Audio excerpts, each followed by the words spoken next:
Fear knocked at the door. Faith answered. And lo and behold, there was nobody there. The power of faith is a sentiment which comes through and is expressed in this week's parsha. If you ever wondered how it is that sometimes people of faith seem to be able to deal with the hardships, the trials and tribulations that are so much a part and parcel of today's life, and indeed that has been of life for all eternity from time immemorial. This week's parsha deals with, in part, one of the laws pertaining to when the Jewish people go out to battle. When the Jews went to war, they were given the opportunity to go home, to leave the battlefront before they engaged in battle. And there were certain criteria that an individual, a gentleman, had to have fulfilled in order to be eligible to go home. The Torah states that there would be a Kohen who was specifically designated together with functionaries, and he would gather the people together and he would say, Shema Yisrael, listen, gentlemen, we're about to go into battle. And after a few words of preamble, he would give them the following options. And they would say as follows: Mi ha'ish asher bana bayit chadash v'lo chinecho. If there's anyone amongst you, any one of you men who has built a new home but has yet to dwell in that house, go home. The woe, the trouble that you're going to be dealing with in your mind about the knowledge that if you don't make it home, somebody else will live in your house, puts you at risk. Go home. Is there anybody over here who betrothed to engaged a young lady but has not yet married her? Go home. Is there anybody who has planted a vineyard and has not had the opportunity to harvest its fruits of the fourth year and take it to Yerushalayim? If you fall in that category, go home. And if there is any of you who is afraid of battle, afraid of war, you too should go home. One could well imagine that by the time the Kohen had finished, there were hardly any individuals ready to go to battle. And in fact, this was the theme of a skit, a mock that was made of Torah and of great rabbis in days gone by. In the 18th, specifically the 19th century,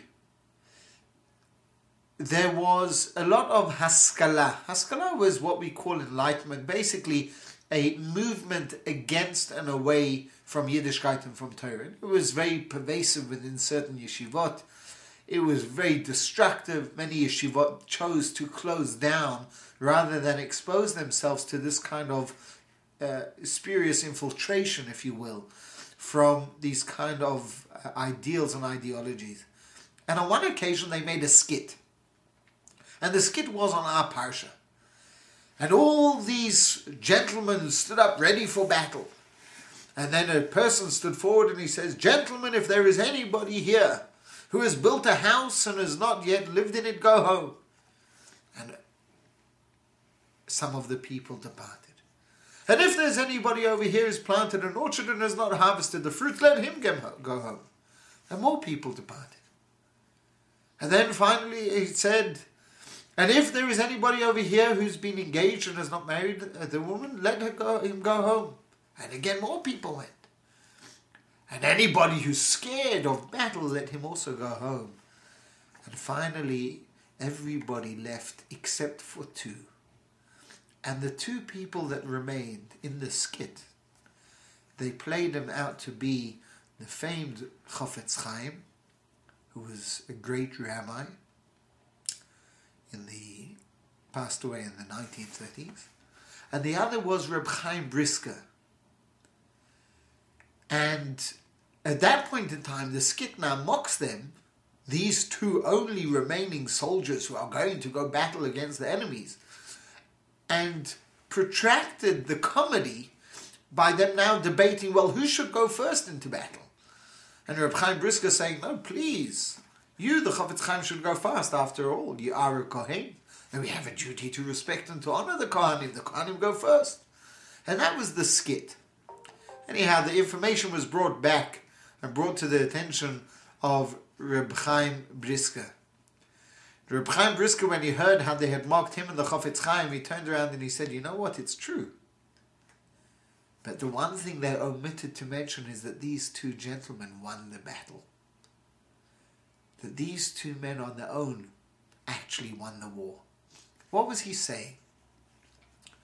Well, what he was saying was that with all their mockery and derision of Torah and of Torah authentic Judaism and piety, at the end of the day, those with the faith have nothing to fear. And those with the faith ultimately are victorious in the battle. And indeed it's true. Torah observant Judaism is thriving. It's blossoming. It's vibrant and dynamic. And that's what the principle of faith gives an individual. When a person is able to have that tremendous sense that it's not my worry, I share this worry with God.